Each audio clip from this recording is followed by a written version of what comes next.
Welcome to okay TV. నేను మీ శ్రావ్య. అందరికీ నమస్తే. ప్రస్తుతం మీ అందరికి కూడా తెలుసు, రీసెంట్గా మహారాష్ట్ర జార్ఖండ్ ఎన్నికలు జరిగినాయి, రిజల్ట్స్ కూడా వచ్చినాయి.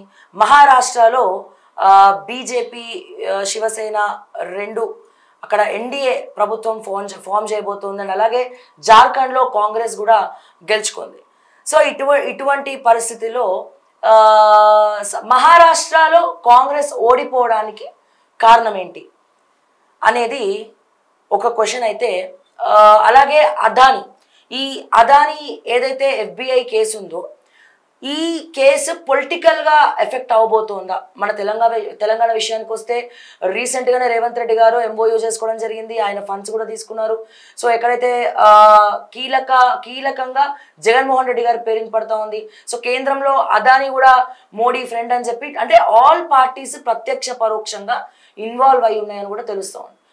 సో ఈ అంశాల మీద మనతో మాట్లాడడానికి మనతో పాటు ఉన్నారు స్టూడియోలో పడూరి శ్రీనివాస్ రెడ్డి గారు, అడ్వకేట్ అండ్ అలాగే expert in international trade and economics. Sir, ఏం సార్ పరిస్థితి తెలంగాణలో కావచ్చు, అసలు మన ఇండియాలోనే మీరు చూసినారు మొన్న రీసెంట్గా కూడా రెండు రాష్ట్రాల్లో యాక్చువల్గా ఎగ్జిట్ పోల్స్ ఏమో రెండు రాష్ట్రాల్లో కూడా ఎన్డీఏ గవర్నమెంట్ ఫామ్ చేస్తుందని ఎగ్జిట్ పోల్స్ చెప్పినాయి, అంటే జార్ఖండ్ కూడా. కానీ జార్ఖండ్లో ఇప్పుడు కాంగ్రెస్ గవర్నమెంట్ ఫామ్ చేయబోతోంది. అండ్ అలాగే మహారాష్ట్రలో అసలు బంపర్ మెజారిటీ వచ్చింది బీజేపీకి, అంటే ఎన్డీఏ కూటమికి. సో ఏ రకంగా చూడొచ్చు, కారణం ఏమై ఉంటుంది? రెండు డిఫరెంట్గా అక్కడ ప్రజలు ఓటర్లు స్పందించారు. ఇక్కడనేమో మహారాష్ట్రలో అంటే మళ్ళీ ప్రజలు రెండు చూస్తే కూడా ఉన్న ప్రభుత్వాలనే ఎన్నుకున్నారు. అంటే ప్రో ఇన్కంబెన్సీ అంటాము. ఇప్పుడు అక్కడ ఉన్నది బీజేపీ లెడ్ ఏకనాథ్ షిండే, అజిత్ పవార్ పార్టీలు అయ్యే అధికారంలోకి వచ్చినాయి. సేమ్ ఇక్కడ కూడా అంతే. జార్ఖండ్లో కూడా జార్ఖండ్ ముక్తి మోర్చా JMM ప్లస్ కాంగ్రెస్ మళ్ళీ వాళ్ళే అధికారంలోకి వచ్చారు. అంటే ప్రో ఇన్కంబెన్స్. కానీ అంటే ఈ నరేషన్ ఎలక్షన్లోకి ఎలా తీసుకెళ్లారు అంటే, మహారాష్ట్రలోనేమో ఏకైతో సేఫ్ అని ఒకటి చెప్పారు. ఇక్కడనేమో అది గుస్బేటీస్ అంటే బంగ్లాదేశ్ నుంచి వలసవాదులు వస్తున్నారు, వాళ్ళు వచ్చి మీ ఆదివాసుల హక్కుల్ని హరిస్తున్నారు, మీ మహిళల్ని పెళ్లి చేసుకుంటున్నారు, మీ భూములు లాక్కుంటున్నారు అనే నరేషన్ చేశారు.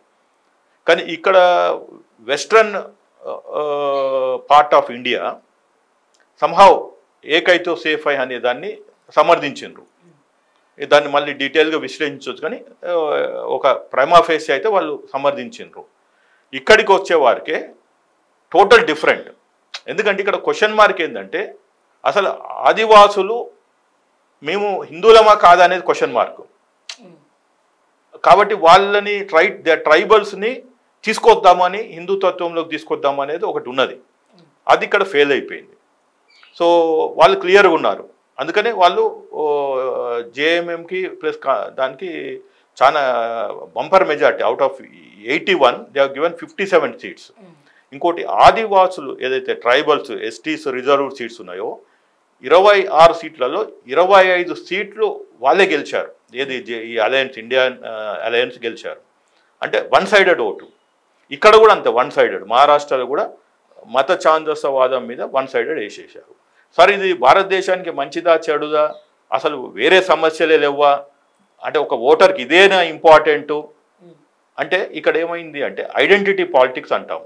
ఇంకా వాడికి ఐడియాలజీ మర్చిపోయిండు. ఏ పార్టీ ఏంటిది, వెనకట ఓల్డెన్ డేస్లో పార్టీ అంటే ఒక కాంగ్రెస్ పార్టీకి ఒక ఐడియాలజీ, కమ్యూనిస్ట్ పార్టీకి ఒక ఐడియాలజీ ఇట్లా ఉండే.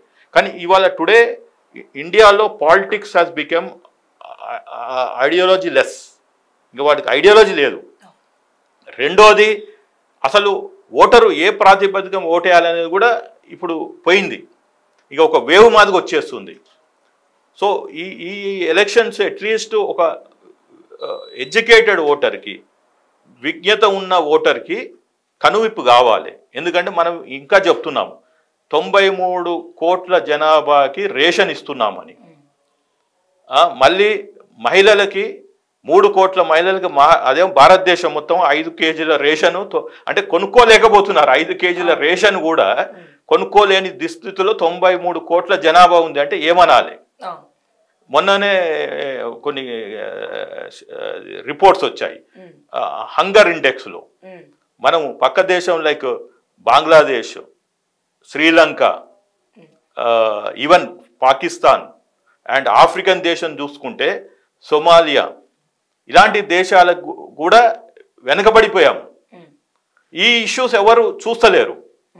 చూడకుండా ఒకటే ఏదో స్లోగన్ ఇస్తున్నారు, ఆ స్లోగన్ వెళ్ళిపోతుంది, ఎక్కువైపోయింది. ఇప్పుడు ఆడ 1500 రూపాయలు ఇస్తామనగానే వాళ్ళే ఒప్పుకుంటున్నారు. ఏకనాథ్ షిండే మొన్న ఎలక్షన్ ఇంకా రిజల్ట్స్ ఒక ట్రెండ్ రాగానే ముగ్గురు, ద చీఫ్ మినిస్టర్ అండ్ ఇద్దరు డిప్యూటీ చీఫ్ మినిస్టర్స్, అంటే ఏకనాథ్ షిండే ప్లస్ అతను అజిత్ పవార్ అండ్ దేవేంద్ర ఫడ్నవీస్, ముగ్గురు కూర్చొని ఏమంటున్నారు, ఒక కామన్ మ్యాన్ ఏకనాథ్ షిండే అక్కడ మహిళల సమస్యలు అర్థం చేసుకొని గత 3 నెలల నుంచి మేము 1500 రూపాయలు జనాల అకౌంట్లో వేసాము, మహిళల అకౌంట్లో లాడ్లీ బైనే అని. అందుకనే మాకు ఓట్లు పడ్డాయి. 3 కోట్ల మహిళలు వచ్చి ఓట్లు వేశారు. ప్లస్ ట్రెడిషనల్గా చూస్తే ఓటు శాతం మహిళలది 2 నుంచి 3% పెరిగింది, ఈవెన్ గ్రామీణ ప్రాంతాలలో కూడా అని చెప్తున్నారు. అంటే 1500 రూపాయలని తోటి అట్రాక్ట్ అయిపోతున్నారు. ఒకవైపు ఏమో ప్రధానమంత్రి రేవుడి అంటాడు, ఫ్రీ బీస్ అంటాడు. ఇప్పుడు మన తెలంగాణకు వస్తాను ఇంకా ట్రెడిషనల్గా ఎక్కడైతే ఈ 2 రూపాయల కిలో బియ్యము, లేకుంటే తమిళనాడులో మేము మిక్సీలు ఇస్తాము, గ్రైండర్లు ఇస్తాము, టీవీలు ఇస్తాము, మహిళలకి స్కూటీలు ఇస్తాము, ల్యాప్టాప్లు ఇస్తాము అన్న దగ్గరనేమో పోయి అవహేళన చేస్తున్నాడు సౌత్ ఇండియాలో. మళ్ళీ అక్కడ పోయి ఏమో మేము ఇస్తామని చెప్తున్నారు. సో ఇదంతా అంటే ఏ రోడ్డు దగ్గర ఆ పాట పాడటం అనేది ఉచితాలు ఇవ్వద్దు అని చెప్పేది కూడా మళ్ళీ వాళ్ళే చెప్తున్నారు. ఇప్పుడు ప్రధానమంత్రి కూడా ద్వంద్వ వైఖరి, ఆయనది కూడా 2 నాలుకల సిద్ధాంతం అయిపోయింది. సరే ఎలక్షన్స్ గెలవచ్చు కాదని, మొన్న 240 వచ్చినాయి, 400 పార్ అన్నారు, 370 మేము సింగిల్గా బీజేపీ గెలుస్తా అన్నారు. సరే అది 230-200 మధ్య వచ్చి ఆగిపోయింది. సరే వాళ్ళు ఏం చేశారు అంటే మళ్ళీ ప్రజల్లో మనము అంటే ఎస్పెషల్లీ మోడీ గారి హవా మళ్ళీ పెంచాలి అంటే హర్యానాలో చేశారు. ఓకే, అక్కడ రైతులు తిరగబడ్డారు, ఒక సుదీర్ఘమైన పోరాటం చేశారు రైతులు, ఫార్మర్స్ యాజిటేషన్ అని. అందులో ఎస్పెషల్లీ హర్యానా, తర్వాత పంజాబు, ఇంకా కొన్ని పార్ట్స్ ఆఫ్ ఉత్తరప్రదేశ్ వాళ్ళు. సరే మొత్తానికి యూటర్న్ తీసుకున్నారు వీళ్ళు, భయపడిపోయి సరే రేపు ఎలక్షన్స్ వస్తున్నాయి ఏమవుతుందేమో అని. సో దాని ప్రభావము లోక్సభలో చూపించిండ్రు. మీరు చూస్తే లోక్సభలో సీట్లు 303 నుంచి 230-240 దానికి రావటానికి one of the reason is farmers agitation, unemployment, ఈ కోవిడ్ తోటి వచ్చిన సమస్యలు, ఈ లాక్డౌను, తర్వాత ఈ ధరల పెంపు అన్ని. కానీ ఒకసారి మేము కోపం చూపించాము, ఇంకా మళ్ళీ రెండోసారి అదే కోపం చూపించలేదు. ఇక్కడ ఏది హర్యానాలో కొంచెం సాఫ్ట్గా ఉన్నారు. సరే ఈ పాపం అని మళ్ళీ సింపథైజింగ్ వచ్చేసింది. అంటే హర్యానాలో 5-10 ఎంపీలలో 5 బీజేపీ గెలిచింది, అంతకుముందు 10 గెలిచిన వాళ్ళు హాఫ్ అయింది. రెండో దగ్గరకు వచ్చేవారికే నా కడుపు కాలిన. అంటే that is the beauty of humanity. మనం అంటే ఇర్రెస్పెక్టివ్ ఆఫ్ ఏ కులము ఏ మతము, అది హర్యానా మహారాష్ట్ర అనకుండా మానవత్వం, అరే పాపం మొన్ననే కదా ఓడగొట్టాము అని వీళ్ళని వాళ్ళ పర్ఫార్మెన్స్ చూడకుండా మళ్ళీ ఈసారి లోక్సభలో పోనీలే మొన్న వాళ్ళకి ఎగనిస్ట్ ఓటేసాం కదా ఈసారి వీళ్ళకి ఇద్దాము అనే అంతే ఆలోచిస్తుండ్రు. కానీ వీళ్ళతోటి రాష్ట్రానికి ఏం ఉపయోగము, దేశానికి ఏం ఉపయోగము, భావితరాలకి ఎలా వీళ్ళు చేయగలుగుతారు అనేది ఆలోచిస్తలేరు. సో ఇక్కడ సరే వీళ్ళు ఈవీఎంలు మేనేజ్ చేసిండ్రు, మ్యానిపులేట్ చేసిండ్రు, సరే అది ఆ చర్చ కొంచెం పక్కన పెడదాం. లేదు అదే నిజమైతే వాళ్ళు 24/7 365 days ఇదే ప్రకటించాలి. కాంగ్రెస్ వాళ్ళు నిజంగానే మేము ఈవీఎంస్ తోటే మేము ఓడిపోతున్నాము, బీజేపీ ఉన్నన్ని రోజులు ఈ దేశంలో ఫ్రీ అండ్ ఫెయిర్ ఎలక్షన్ జరగదంటే ఎలక్షన్ బైకాట్ చేయరి. I'm telling to Congress, if you feel మాకు ప్రజలు ఓటేస్తున్నారు కానీ అవి ఈవీఎంలలో మ్యానిపులేషన్ తోటి మేము ఓడిపోతున్నామంటే మీరు ఒక చర్చ జరుపుని దేశంలో. మేము బ్యాలెట్ అయితేనే, పేపర్ బ్యాలెట్ అయితేనే ఎలక్షన్లో కంటెస్ట్ చేస్తాం, లేకుంటే మేము కంటెస్ట్ చేయమని చెప్పురి. అంత దమ్ము ధైర్యం ఉందా? లేదు. ఎందుకంటే మీరు కూడా ఓడిపోయినప్పుడు ఈవీఎంలు అంటున్నారు, గెలిచినప్పుడు మళ్ళీ ఈవీఎం గురించి మాట్లాడతలేరు. ఇప్పుడు ప్రియాంక గాంధీ గారు గెలిచారు, అక్కడ రియల్గా చెప్పాలంటే ఆడ ఈవీఎంని మ్యానిపులేట్ చేయొచ్చు. ఎందుకంటే అక్కడ కాంగ్రెస్ పార్టీ అధికారం లేదు. ఈ టర్ము బద్ధ శత్రువులు, కాంగ్రెస్కి బద్ధ శత్రువులు కమ్యూనిస్టులు ఉన్నారు. సరే ఇండియా అలయన్స్లో సిపిఐ సిపిఎం వీళ్ళు కలిసి వచ్చినా కానీ అక్కడ మాత్రము they are against, they are fighting against each other, LDF UDF అని. సో డెఫినెట్గా ఒకవేళ ఇప్పుడు మీరు చెప్పిన లాజికే అనుకుంటే ప్రియాంక గాంధీని లోక్సభలోకి రానియకపోయేటోళ్ళు, అంత మెజార్టీ రానియకపోయేటోళ్ళు. కాబట్టి మళ్ళీ ఇక్కడ కూడా అంతే, జార్ఖండ్లో కూడా they would have managed EVMs. So EVMs yes, అది ఆ area grey area, technical area, దాన్ని మనం నిజంగా చర్చ జరిపి ఓన్లీ ఎలక్షన్ రిజల్ట్స్ వచ్చినాక ఓ 2 రోజులు ఒక జయరాం రమేష్ లాంటి వారు ఇంకెవరో మాట్లాడటం కాదు, దాన్ని 24/7 365 డేస్ మాట్లాడండి. అవసరం ఉంటే మేము ఈ దేశంలో బ్యాలెటే పెడితే మేము ఎలక్షన్లో పార్టిసిపేట్ చేస్తాము, లేకపోతే బైకాట్ చేస్తాము, ఒక గట్టిగా ఇవ్వండి, నష్టమే ఉంది. అప్పుడు సచ్చినట్టు మోడీ గారు దిగొస్తారు. After all he has to come down. ఎన్నో దేశాలలో రివర్స్ చేశారు. మొన్న ట్రంప్ గెలిచినాక కూడా అతని స్పీచ్లో మాట్లాడాడు, నేను గెలిచాను కానీ అక్కడ ఈవీఎంస్ కాదు, పేపర్ బ్యాలెటే అది కానీ పోస్టల్ బ్యాలెట్ని మేనేజ్ చేయొచ్చు. లాస్ట్ టైం 2020లో అదే చెప్పిండు, ఓడిపోయినప్పుడు. గెలిచినాక కూడా అదే చెప్పిండు. సో కన్సిస్టెన్సీ ఉండట్లేదు కాంగ్రెస్లో. నేను వాళ్ళకి చెప్పేది ఏంటంటే మీరు ఏదో ఒక కన్సిస్టెన్సీ ఈవీఎం మీద తీసుకోండి. నిజంగా ఈవీఎంలే మీరు ప్రజలు గెలిపిద్దాం అనుకున్న ఈవీఎంని మేనేజ్ చేసి మోడీ గారు ఓడగొడుతున్నారు అంటే మీరు దాన్ని కన్సిస్టెంట్గా ప్రజల్లోకి తీసుకెళ్ళండి, దాన్ని 24/7 చర్చ పెట్టండి. సరే మీకు ఎలక్షన్ కమిషన్ ఆఫ్ ఇండియా సహకరిస్తలేదు, సుప్రీంకోర్టు సహకరిస్తుంది, ప్రజలు సహకరిస్తారు కదా. అల్టిమేట్గా ప్రజల దగ్గరికి ఒక నారామాదిగా తీసుకెళ్ళండి, వితౌట్ ఈవీఎం మేము ఎలక్షన్ బైకాట్ చేస్తాము, బ్యాలెట్ అయితేనే ఎలక్షన్లో నిలబడతాము, లేదంటే ఈ దేశము చైనా అయిపోతుంది, సింగిల్ పార్టీ అయిపోతుంది చెప్పండి, నష్టమేం లేదు కదా. చెప్పడంలో ఫెయిల్ అవుతుంది. They are unable narration creation, communication, ఒకటి creating a narration and communicating to the public, ఈ రెండులో వీళ్ళు స్ట్రాటజీ వాళ్ళు చేసుకోవాలి. Otherwise people are ready to have same పార్లమెంట్లో జరిగిన ఏదైతే డౌన్ఫాల్ ఆఫ్ మోడీ గవర్నమెంట్ అది కంటిన్యూ అయ్యేది హర్యానాలో, ఈవెన్ మహారాష్ట్రలో కూడా, like what we have seen in Jharkhand. But ఇప్పుడు జమ్మూ అండ్ కాశ్మీర్ ఆర్టికల్ 370 అని వీళ్ళు ఊదరగొట్టారు. అదే ప్రజలు అంటే సరే మళ్ళీ ఇక్కడ ఏమంటారంటే అది ఇక్కడ వ్యాలీలో ఉన్నది, అక్కడ శ్రీనగర్లో ఉన్నారు, జమ్మూలో మేము గెలిచాము, శ్రీనగర్లో గెలవలేదు, ఇలాంటివి అంటుంటారు. ఇప్పుడు అక్కడ నేను ఏమంటున్నా అంటే ఆర్టికల్ 370 అనేది కులానికి మతానికి కాదాడ.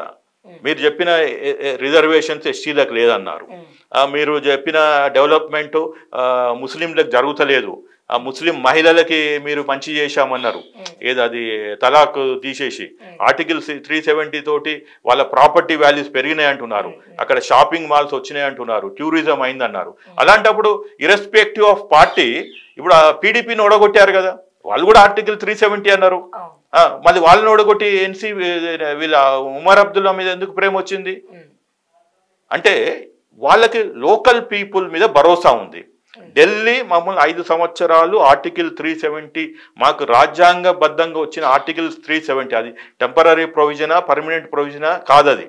అట్లా అంటే మీకు ఈ రోజు కూడా special provisions including Telangana, Andhra Pradesh plus north ఈస్ట్లో ఉన్నాయి.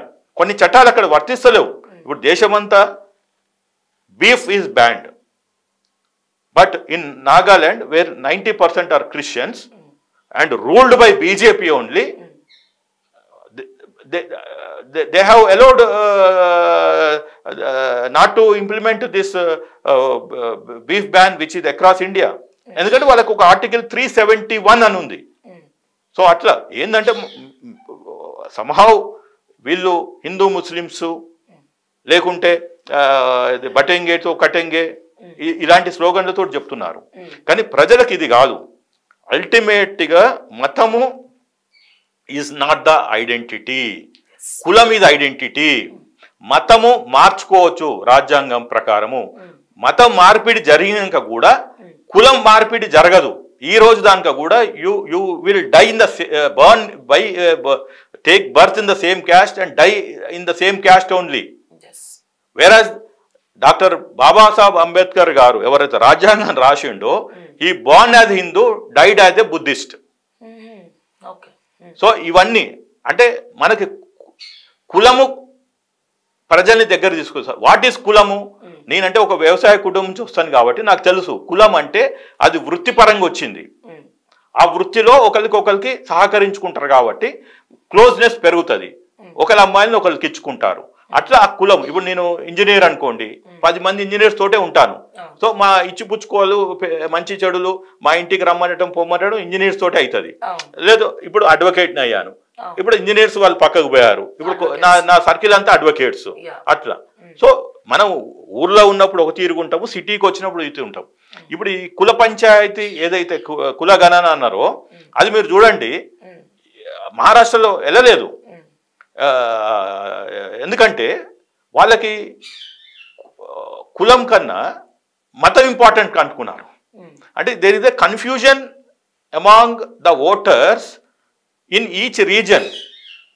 అదే మళ్ళీ లాస్ట్ టైము మతం పేరు మీద ఉత్తరప్రదేశ్ ఓటేశారు. మళ్ళీ మొన్న 2024 ఎంపీ ఎలక్షన్స్ అప్పుడు కులం పేరు మీద ఓటేశారు. ఈవెన్ అయోధ్యలో కూడా జనరల్ సీట్లో ఒక దళితుడిని గెలిపించారు. 2 టైమ్స్ బీజేపీ ఎంపీని ఓడగొట్టి అంటే ఈ ఫస్ట్ టైం ఎంపీగా నిలబడ్డ ఒక దళితుడిని గెలిపించారు. అంటే అక్కడ సమస్యలు వాళ్ళు అర్థం చేసుకున్నారు, కరెక్ట్గా ప్రొజెక్ట్ చేశారు. కానీ ఈ 4-5 నెలలలో ఈ కాంగ్రెస్లో ఏమొచ్చింది అంటే ఒక లేజినెస్ వచ్చింది. ఎలాగూ ఇంకా మోడీ మీద వ్యతిరేకత వచ్చింది, ఇంకా మోడీని ఓడగొట్టడానికి ప్రజలు నిర్ణయించిండ్రు, ఇంకా నేను ఎందుకు గేమ్ ఆడాలి, నేను ఎందుకు కష్టపడాలి అని కూర్చొని మహారాష్ట్రలో ఆ 3 సీట్లు పంచుకుంటున్నారు. కరెక్ట్గా కేకుని కనుక 3 భాగాలు చేసినట్టు 85 ఓ చిన్న ముక్క దొరికితే అది ఎవరికి ఇవ్వాలి అని లాస్ట్కి ఆమ్ ఆద్మీ పార్టీ వాళ్ళకి, ఎస్పీకి, వాళ్ళకి వీళ్ళకి చిన్న చిన్న పార్టీలకు అని చెప్తున్నారు. ఈ లోపల మళ్ళీ వాళ్ళు గ్రౌండ్లోకి పోకుండా మళ్ళీ కూర్చొని నెక్స్ట్ ఎవరు ముఖ్యమంత్రి అవుతారు, సరే ఇంకా ప్రజలు ఎలాగో డిసైడ్ అయిపోయినరు ఇంకా మనల్ని గెలిపేయడానికి, ఇంకా సరే అది ఓన్లీ జస్ట్ ఎలక్షన్ 24 జరుగుతుంది, 23 నాడు రిజల్ట్ వస్తుంది. ఇప్పుడు చెప్పరు ఎవడు ఉద్ధవ్ ఠాక్రేనేమో నేను ముఖ్యమంత్రిని అవుతాను, ఎందుకంటే లాస్ట్ టైం నేనే ముఖ్యమంత్రి కదా, ఈసారి కూడా నన్నే డిక్లేర్ చేయరని. ఇక తర్వాత పోర్ట్ఫోలియోలు, హోమ్ ఎవడు, అది ఫైనాన్స్ ఎవడు, రెవెన్యూ ఎవడు, R&B ఎవడు ఈ మాట్లాడుకుంటారు. కానీ గ్రౌండ్ లెవెల్కి వెళ్ళి అసలు ఏం చేస్తున్నారు? బ్యూటీ ఏంటంటే ఏదైతే బీజేపీ మళ్ళీ RSS తోటి ప్యాచప్ చేసుకొని RSS వాళ్ళు మైక్రో లెవెల్గా బూతుల్ని 3గా డివైడ్ చేశారు, పోలింగ్ బూతుల్ని ABC. అంటే ఏ అంటే ఆల్రెడీ మనకు అత్యధికంగా ఓటేశారు, అంటే లేటెస్ట్ ఇది మొన్న పార్లమెంట్ ఎలక్షన్ తీసుకొని సరే మనం ఓవరాల్గా ఓడిపోయినా ఈ పలానా పోలింగ్ బూత్లో మనకు అత్యధికంగా వచ్చాయి. So that is A category. కానీ మనం తృప్తి పడొద్దు, we should not be happy with that one. ఈ వచ్చిన దాన్ని ఇంకా 10% ఎట్లా పెంచాలి అని వాళ్ళు స్ట్రాటజిక్గా థింకింగ్ చేస్తున్నారు. B అంటే మనము ఇక్కడ సెకండ్ లెవెల్లో ఉన్నాము, అంటే మనకి గెలిచిన వ్యక్తికి ఎక్కువ ఓట్లు పోయినాయి, మనం సెకండ్ లెవెల్లో ఉన్నాము.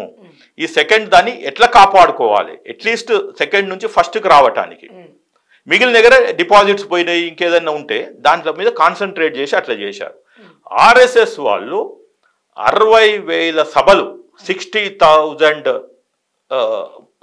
స్మాల్ మీటింగ్స్ పెట్టారు. ఓ 20 మందిని 30 మందిని పెట్టి మీటింగ్స్ పెడితే అక్కడ ఏమవుతుందంటే బహిరంగ సభల కన్నా ఇది ఇంపాక్ట్ ఉంటుంది. వాడు షోల్డర్ మీద చేయేస్తాడు, భుజం మీద చేసి మాట్లాడతాడు, షేక్ హ్యాండ్ ఇస్తాడు, వాడు చెప్పింది వింటాడు. ఒక 1 అవర్ అయినా కానీ దే లిజన్. అంటే మీరు 60,000 ఇంటూ ఒక కుటుంబం నుంచి ఒక్కడొచ్చినా అక్కడ 30 మంది ఉంటే ఎంతమందిని మీరు రీచ్ అవుట్ అవుతున్నారు?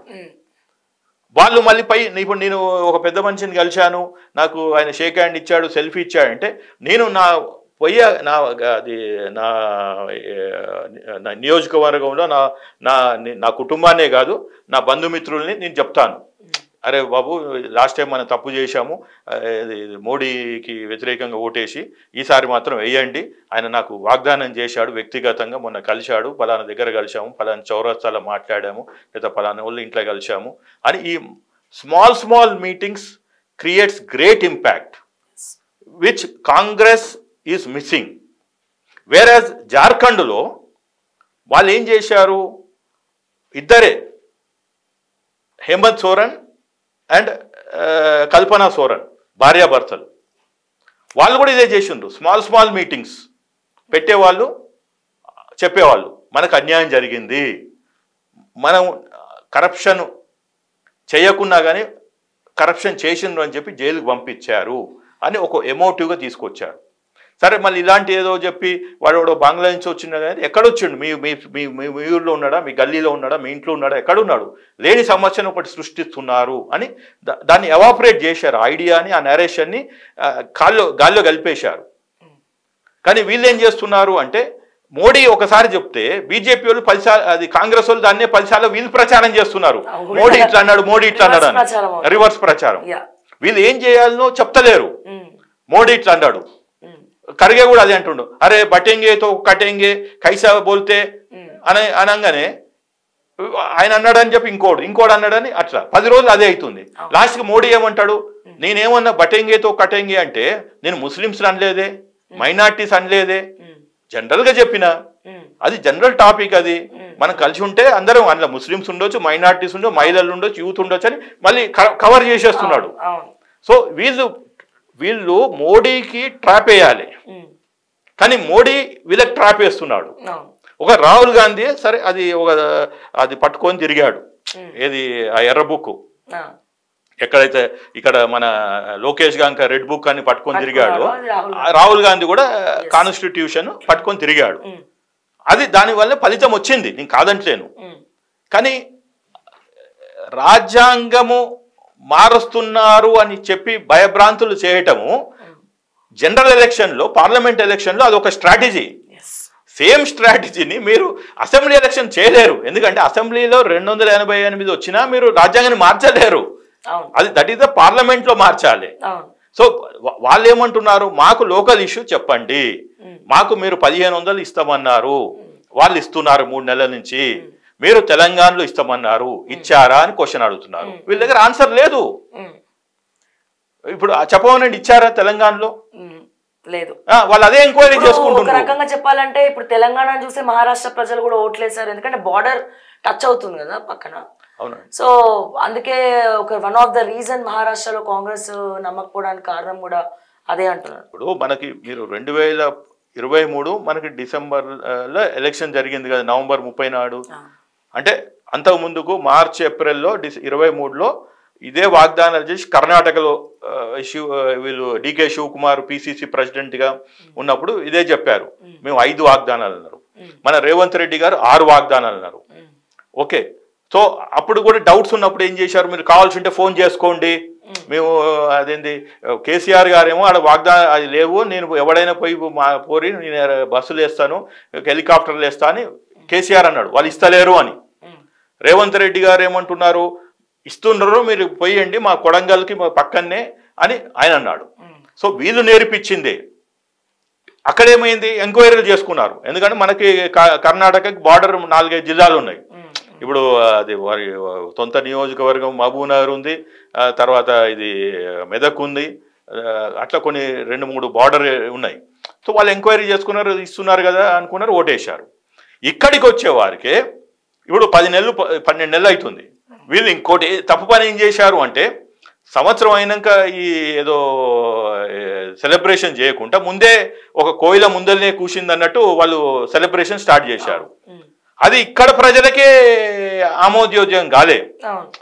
తర్వాత ఇక్కడ అసెంబ్లీ ఎలక్షన్స్ మహారాష్ట్రలో పోయేవారికే మేము 1500 ఇస్తున్నాము, వాళ్ళు వాగ్దానాలు చేశారు, 10 నెలలు అయింది, 11 నెలలు అయింది, వాళ్ళు సెలబ్రేషన్స్ చేస్తున్నారు, కానీ ₹1 ఒక మహిళల అకౌంట్లో పడలేదు.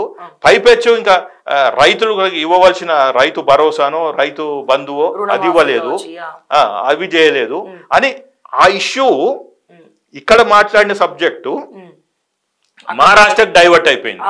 మహారాష్ట్రలో ఇంటింట్లో ఇదే చర్చ జరిగింది. ఈ చర్చతోటి రెండోది మళ్ళీ ఇక్కడ అరే ఎంఐఎం అప్పుడు అది బీఆర్ఎస్ తోటి ఉన్నది, ఇప్పుడు కాంగ్రెస్ రేవంత్ రెడ్డి ఒకటైపోయినారు. ఇప్పుడు ఆయన అసెంబ్లీ సాక్షి చెప్పిండు కదా, అక్బరుద్దీన్ ఓవైసీ నువ్వు రా కొడంగల్లో, నువ్వు జస్ట్ బీఫామ్ తీసుకో, నిలబడు, నిన్ను గెలిపించి తీసుకొస్తా, నా భుజాల మీద ఎక్కించుకొని అసెంబ్లీకి తీసుకొస్తా అన్నాడు. ఇలాంటి మాటలు మాట్లాడే వారికే హార్డ్ కోర్ హిందువులు కూడా కాంగ్రెస్ నుంచి దూరం అయిపోయినారు. సో ఇలాంటి కొన్ని చిల్లర రాజకీయాలు రేవంత్ రెడ్డి గారు బంద్ చేయాలి. ఇప్పుడు నువ్వు సరే నీకు ఇక్కడ అవసరం ఉంది, నీ పార్టీని కూలదోస్తారేమని వాళ్ళ 7 మంది ఎంపీ ఎమ్మెల్యేల అవసరం ఉండొచ్చు నీకు, కానీ నువ్వు అంత ఓపెన్గా చెప్పవలసిన అవసరం లేదు కదా. నువ్వు రా, నేను కొడంగల్లో గెలిపిస్తాను, నేను నా భుజాల మీద మోసుకొస్తానని అంటే నువ్వేమి ఇప్పుడు వదిలే. ఈడ రాజకీయం అంతా రచ్చరచ్చ అయిపోయి హిందూ ముస్లిం అని అంటున్నారు. అలాంటప్పుడు నువ్వు కాస్తో కూస్తో ఆ రాహుల్ గాంధీ గారు కింద మీద పడి ఆ గుళ్ళల్లోకి వెళ్ళి మొన్న లాస్ట్ టైము ఆ శివుని బొమ్మ పెట్టి అభయహస్తము అని అభయహస్తము అదేం చెప్తున్నాడు ఆయన, అంటే ప్రో ముస్లిం నుంచి న్యూట్రల్కి వచ్చి ప్రో హిందూకి వస్తున్నాడు. అలాంటి టైంలో నువ్వు ఈ అంటే ఆ పరిపక్వత లేకుండా ఏదో ఇవాళ మాట్లాడినా దాని ఒక ప్రభావం ఏమైతో తెలవకుండా ఒక ఇమేచ్యూర్డ్గా మాట్లాడే వారికి ఇవాళ నీకు మహారాష్ట్రలో అదే అయింది. సరే డబ్బులు లేవు ఇవ్వలేము అంటే అది దివాలా కోర్ అంటారు, అంటే మీ వల్ల కావట్లేదు అని అదొకటి వస్తుంది. ఇప్పుడు అదే చూడండి, మహారాష్ట్రలో 3కు 3 ఉప ఎన్నికలు గెలిచారు. That is the beauty of Congress. జార్ఖండ్లో గెలిచారు, కానీ మహారాష్ట్రలో ఓడిపోవడానికి reason I think non fulfilment of this 6 వాగ్దానాలు నెరవేర్చకపోవటానికి కారణం. దానికి ఎవరు అనేది ఇప్పుడు విశ్లేషణ ఢిల్లీలో జరుగుతుంది. ఇప్పుడు ఢిల్లీలో ఎవరి సీటు తెలంగాణలో కదులుతుంది అనేది కూడా ఉంది. అందుకనే బట్టి విక్రమార్క గారు జార్ఖండ్లో కూర్చొని 3 రోజులు ఆయన ముఖ్యమంత్రిని చేసి వస్తా అని చెప్పిండు. ఇక్కడనేమో కమిట్మెంట్ ఇవ్వలేదు. అంటే ఇట్లా ఏంది అంటే గెలుస్తే రేవంత్ రెడ్డి ఖాతాలో, ఓడిపోతే రాహుల్ ఖాతాలో అన్నట్టు ఈయన తిరుగుతున్నాడు. కానీ కాంగ్రెస్ చాలా ఇంటలెక్చువల్స్, మేధో మదనం జరుగుతుంది. సరే కొన్ని డాక్యుమెంట్స్ బయట చెప్పారు, చింతన్ బయటకు అంటారు, G23 అంటారు ఉన్నది, కానీ even today also the best brains are in with Congress only. Emotive ఉన్నా లేకున్నా వాళ్ళు కాంగ్రెస్లోనే ఉంటున్నారు. Highly educated people are with Congress only ఉన్నవాళ్ళు. దాని తర్వాత మళ్ళీ ఆమ్ ఆద్మీ పార్టీనే ఉన్నారు.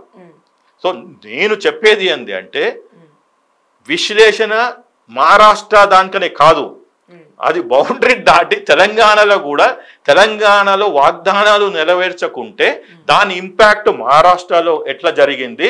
రేపు మళ్ళీ ఇంకా ఢిల్లీలో ఒకవేళ సరే ఇది ఇండియా అలయన్స్ అది దీంతో వెళ్తారు, కానీ రేపు మళ్ళీ అంటే మళ్ళీ ఈ ఇయర్ అయిపోతుంది డిసెంబర్లో, మళ్ళీ ఫిబ్రవరిలో ఎలక్షన్ ఢిల్లీలో, మళ్ళీ ఇయర్ ఎండింగ్ 2025 ఇయర్ ఎండింగ్లో మళ్ళీ బీహార్లో ఉంది. సో ఇప్పుడు బీహార్లో కూడా ఆర్జేడీ వాళ్ళు ఇదే క్వశ్చన్ అడుగుతారు. సరే మీరు సీట్లు ఇవ్వమంటున్నారు, అత్యధిక సీట్లు ఇవ్వమంటున్నారు, ఇస్తాము, కానీ మీ పర్ఫార్మెన్స్ ఏంటిది? మీరు కులగణన అన్నారు, చేశారా? నిజంగా చేశారా? ఇప్పుడు ఏదో లేదా పేపర్లలో స్టేట్మెంట్లు ఇవ్వటము, 4 ఏదో పొయ్యి చేయటము, ఇప్పుడు మీరు చూసుంటారు పేపర్లలో అక్కడిక్కడ పడేసుకుంటూ పోయారు, అక్కడ రోడ్డు మీద నాలాలలో అక్కడిక్కడ.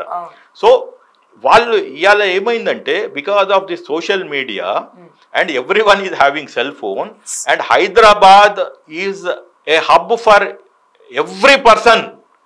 ప్రతి లాస్ట్ నుక్ అండ్ కార్నర్లో ఉన్న అస్సాములో, నాగాల్యాండ్లో, సిక్కింలో, మిజోరాంలో ఉన్నవాడి కూడా ఎవడో ఒకటి ఇక్కడ చుట్టం ఉన్నాడు. రెండోది వాళ్ళు ఉపాధి కోసం వస్తున్నారు. ఈరోజు కూడా మీరు పోయి చూడండి, హోటల్లో, హాస్పిటల్స్లో, మాల్స్లో వాళ్ళే ఉంటున్నారు. Apart from traditional factories plus construction సైట్లలో. కాబట్టి వాళ్ళకి మనకన్నా ఎక్కువ తెలుసు ఏమైతుంది. వాడు నేను ఎక్కడన్నా ఊరు కాని ఊరు వదిలేసి 10 సంవత్సరాల నుంచి ఇక్కడ ఉంటే గత 10 సంవత్సరాలు ఎలా ప్రీవియస్ గవర్నమెంట్ వాళ్ళని ఎలా చూసుకుంది, ఈ గవర్నమెంట్ ఈ 10 నెలల్లో ఎట్లా చూసుకుంటుంది, మమ్మల్ని లోకల్ వాళ్ళగా చూసుకుంటుందా, బాహార్ వాళ్ళగా చూసుకుంటుందా, మాకు రావాల్సినవి వస్తున్నాయా ఏంది అనేది. ఇంకా వీళ్ళు చెప్పేది ఏంటంటే ఓన్లీ బస్సులో మహిళలకి బస్సులు ఎందుకు తిరుగుతారండి, వాళ్ళకి ఏం అవసరం అని తిరుగుతారు. ఇప్పుడు ఎన్నో కుటుంబాలు అసలు బస్ ఎక్కని కుటుంబాలు ఉన్నాయి. ఇప్పుడు మహారాష్ట్రలో చూస్తే తెలంగాణ మాదిగా బస్సు ప్రయాణం కాదు అక్కడ వాళ్ళ సొంతంగా ఊర్లలో ఉంటే వాళ్ళ ఓన్ వెహికల్స్, సైకిలో, ఆటోనో, బైకో వెళ్తున్నారు. లేదు అంటే ట్రైన్లో ఎక్కువ వెళ్తారు. కానీ అక్కడ రెండోది మన మాదిగా ఆర్టీసీ అంటే మొదటి నుంచి కూడా సౌత్లో ఉమ్మడి రాష్ట్రంలో కూడా ఏపీఎస్ఆర్టీసీ తర్వాత టీజీఎస్ఆర్టీసీ మంచి ఫెసిలిటీస్ ఉన్నాయి. పల్లె వెలుగు అని ప్రతి గ్రామానికి అది ఉన్నది అట్లా. కానీ వేరే రాష్ట్రాలలో ఎస్పెషల్లీ వెస్ట్రన్ తర్వాత ఇంకా పైకి పోతే అక్కడ బస్సెస్ మీరు చూస్తే ఎక్కలేరు, వాళ్ళే ఎక్కరు. అక్కడ ప్రైవేట్ ట్రావెల్స్ ఎక్కువ ఉన్నాయి. ఈవెన్ మీరు ఎన్టీ రామారావు రాకముందు కూడా విజయవాడలో మొత్తం ప్రైవేట్ ట్రావెల్సే ఉండేది. ఇక తర్వాత అతను వచ్చినాక ప్రైవేట్ ట్రావెల్స్ తీసేసి గవర్నమెంట్ చేశారు, గవర్నమెంట్ ఆధీనం. సో అక్కడ ప్రైవేట్ వాళ్ళు ఉన్నప్పుడు మీరు బస్సు ఫ్రీ అంటే అది నడవదు, కాబట్టి వాళ్ళు కావాలని పెట్టలేదు. మీరు ఇక్కడ ఏం చెప్తున్నారు, బస్సులో ఎక్కిస్తున్నాము, వాళ్ళు ఊరంతా తిరుగుతున్నారు ఫ్రీగా, ఇన్ని కోట్లు మిగిలినాయి, ఇన్ని కోట్లు వాళ్ళు సంపాదించుకున్నారు. ఏడ సంపాదించినరు, జోబులో ఉంటే సంపాదించినట్టు. వాళ్ళకేమో 1500 బ్యాంకులో పడ్డాయి. 15 into 4 నెలలు చూస్తే 6000 రూపాయలు. డిసెంబర్ది కూడా నవంబర్లో వేసేసిండ్రు, అంటే 5వ నెలది కూడా అంటే 7500 వాళ్ళ బ్యాంకులో పడ్డాయి. ఇంట్లో 2 మహిళలు ఉంటే 15000, 3 మహిళలు ఉంటే 22,500. వాళ్ళు హ్యాపీగా ఫీల్ అవుతున్నారు. మళ్ళీ పైపెచ్చు వీళ్ళు ఏమన్నారు, స్ట్రాటజీ లేకుండా ఎట్లా ఇస్తారండి 1500 అయితే అవుతుందా, వాళ్ళు అందుకనే ఎలక్షన్ డిలే చేసిండ్రు అని ఒక నెగటివిటీ తీసుకెళ్లారు. మళ్ళీ తర్వాత ఏమన్నారు, మేము కూడా ఇస్తామన్నారు. వాళ్ళు ఎప్పుడైతే వీళ్ళు 1500 కాదు, ఇప్పుడు మేము మమ్మల్ని గవర్నమెంట్ రెండోసారి ఇప్పుడు వస్తే ఏకనాథ్ షిండే అనే సీఎం అయితే మేము దాన్ని 3000కి పెంచుతాము అని చెప్పారు. వీళ్ళేం చెప్పారు, కాంపిటేటివ్ పాలిటిక్స్లో 4000 అని చెప్పారు. ప్రజలు నమ్మలే. నువ్వు నిన్నటిదానికనేమో 1500 కూడా ఇవ్వలేరు అన్నారు. వాళ్ళు 3000 ఇస్తామని నువ్వు 4000 అన్నారంటే ఆ confidence, lack of confidence, lack of trust deficiency అంటారు. సో ఇది వీళ్ళు అంటే నేనేమంటున్నాను అంటే కాంగ్రెస్ పార్టీ ఢిల్లీలో ఒకటి మాట్లాడుతుంది, గల్లీలో ఒకటి మాట్లాడుతుంది. అంత సార్ దీనికి తోడు మొన్న సరిగ్గా ఎలక్షన్ ముందు రోజే ఢిల్లీలో ప్రెస్ మీట్ పెట్టారు లగచర్ల బాధితులతో. Lagacharla Kodangal issue, pharma city tribal issue ఒకటి ఉంది కదా సార్, వాళ్ళ భూములు గుంజుకుంటున్నారు అని చెప్పి. సో ఇది కూడా ఎఫెక్టివ్ గా వర్క్ చేసింది అంటున్నారు ఢిల్లీలో వాళ్ళని తీసుకెళ్లి ప్రెస్ మీట్ పెట్టించడము. సో ఇవన్నీ కూడా చేశారనమాట. అంటే అది ఇప్పుడు బీఆర్ఎస్ కూడా అండర్ గ్రౌండ్ గా బీజేపీకి సపోర్ట్ చేస్తుంది.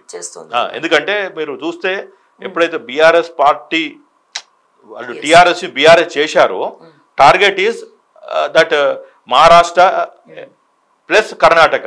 సరే కర్ణాటకలో అక్కడ వాళ్ళు సహకరించలేదు. ఆయన దేవగౌడ మీటింగ్ 1-2 మీటింగ్ అటెండ్ అయ్యాడు ప్రగతి భవన్లో, తర్వాత వాళ్ళ టీఆర్ఎస్ ఆఫీస్లో. మీరు ఆ విజువల్స్ చూడొచ్చు. దాని తర్వాత మళ్ళీ మీటింగ్స్ అటెండ్ కాలే. ఆయన ఎందుకులే వీళ్ళతోటి ఇంకా నాది నేను చూసుకుంటా అనుకున్నాడు. ఈ లోపల ఎలక్షన్స్ వచ్చినాయి. అప్పుడు కేసీఆర్ కూడా అక్కడ పార్టిసిపేట్ చేయలేదు.